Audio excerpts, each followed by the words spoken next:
Tunra ai. Avata rabata la nash. Yavech ayoki lehom.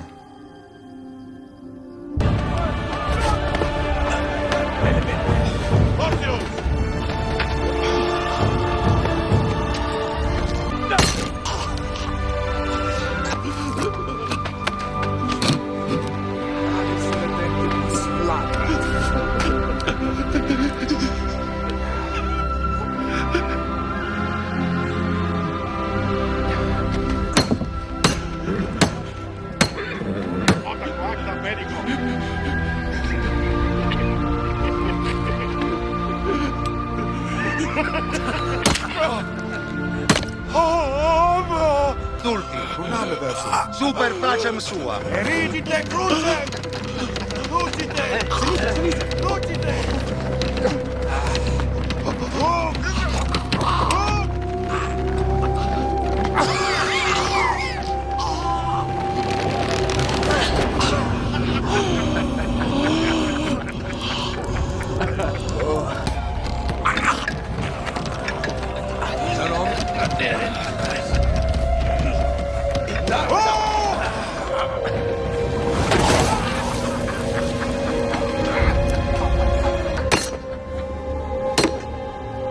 Kabilule wa okulu.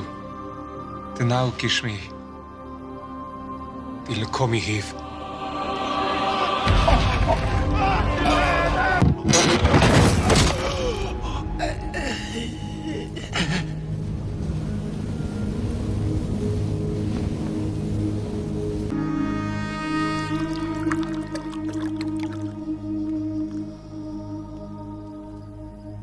Kabilu. Steu. Tenademi. Te breitha chadatha di hivlekom wathrabin di mashle chatayin. Udu denale te grani.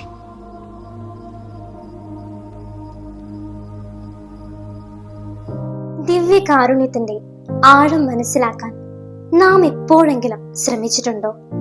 Isho സത്യമായും തിരുവോസ്തിയിൽ വസിക്കുന്നവനാണ്. കേരളക്കരയിലെ വരാപ്പുഴ അതിരൂപത saint Sebastian ദേവാലയത്തിൽ നടന്ന ഒരു ദിവ്യകാരുണ്യാത്ഭുതം നമുക്ക് കാണാം. ഒരു 10ാം class വിദ്യാർത്ഥിയായ ആഗ്നയുടെ ജീവിതത്തിൽ നടന്ന ഒരു ദിവ്യകാരുണ്യാത്ഭുതം. നാവിൽ ഈശോ തിരുമാംസവും തിരുരക്തവുമായി മാറിയ ആ അനർഘ നിമിഷം. പിന്നീടുള്ള ആഗ്നയുടെ ജീവിതത്തിൽ നടന്ന 6 ദിവ്യാനുഭവങ്ങളും അവളെ ദിവ്യകാരുണ്യത്തിലേക്ക് അടുപ്പിച്ചവയായിരുന്നു.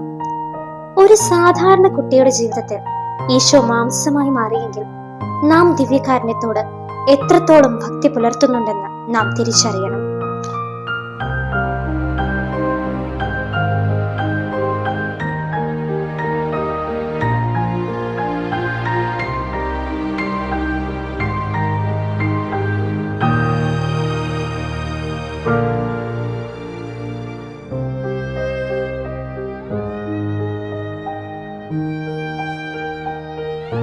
ജീസസ് യൂത്ത് മൂവ്മെന്റിലൂടെ ഈശോയെ പ്രണയിച്ച ഒരു ചേച്ചി, അജ്ന ജോർജ്. യൗവന കാലഘട്ടത്തിൽ ഈശോയെ ഇത്രയധികം സ്നേഹിക്കാൻ ആർക്കെങ്കിലും സാധിക്കുമോ? ക്യാൻസർ എന്ന രോഗം ശരീരത്തെ കാർന്നു തിന്നപ്പോഴും ദിവ്യകാരുണ്യം സ്വീകരിക്കണമെന്ന ഒരേയൊരു വാശിയായിരുന്നു ആ പെൺകുട്ടിക്ക്. തന്റെ ജീവിതം കൊണ്ട് തന്നെ യുവജനതയ്ക്ക് സാക്ഷിയാകാൻ അജ്ന ജോർജിന് കഴിഞ്ഞു.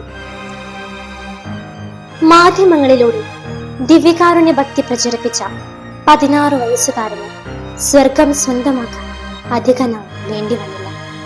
വിശുദ്ധ പദവി നേടാൻ മാധ്യമങ്ങളും നമുക്കൊരു വേദിയാണെന്ന് യുവജനതയ്ക്ക് കാണിച്ചു കൊടുത്ത വിശുദ്ധൻ, വിശുദ്ധ കാർലോ അക്വിറ്റീസ്. ദിവ്യകാരുണ്യ ഭക്തി മാധ്യമങ്ങളിലൂടെ പ്രചരിപ്പിച്ച ഈ വിശുദ്ധന്റെ ശരീരം ഇപ്പോഴും അഴുകിയിട്ടില്ല എന്നുള്ളത് അത്ഭുതാവഹമായ ഒരു കാര്യം തന്നെയാണ്. ദിവ്യകാരുണ്യത്തിന്റെ മാർപ്പാപ്പയായ വിശുദ്ധ 10ാം പിയൂസ് ഇങ്ങനെ പറയുന്നു: വിശുദ്ധ കുർബാന സ്വർഗത്തിലേക്കുള്ള ഏറ്റവും ചെറുതും സുരക്ഷിതവുമായ മാർഗമാണ്. ഏറ്റവും ഉറപ്പുള്ളതും എളുപ്പമുള്ളതുമായ മാർഗം ദിവ്യകാരുണ്യമാണ്. ദിവ്യകാരുണ്യത്തിൽ ഈശോ സജീവനായി വസിക്കുന്നുണ്ടെന്ന് ജനങ്ങളെ അറിയിച്ച വിശുദ്ധ അന്തോണീസും നമുക്കൊരു മാതൃകയാണ്. നാം കണ്ട വിശുദ്ധരും വ്യക്തികളും വിശുദ്ധി നേടാൻ ഒത്തിരി മാർഗങ്ങളൊന്നും കണ്ടെത്തിയിട്ടില്ല. നമുക്ക് വേണ്ടി ഇന്നും വിശുദ്ധ കുർബാനയിൽ യേശു ക്രൂശിക്കപ്പെടുകയാണ്. ആ വിശുദ്ധ കുർബാനയോട്, ദിവ്യകാരുണ്യത്തോട് നാം എത്രത്തോളം ഭക്തി പുലർത്താൻ ശ്രമിച്ചിട്ടുണ്ടെന്ന് നമുക്ക് വിലയിരുത്താം.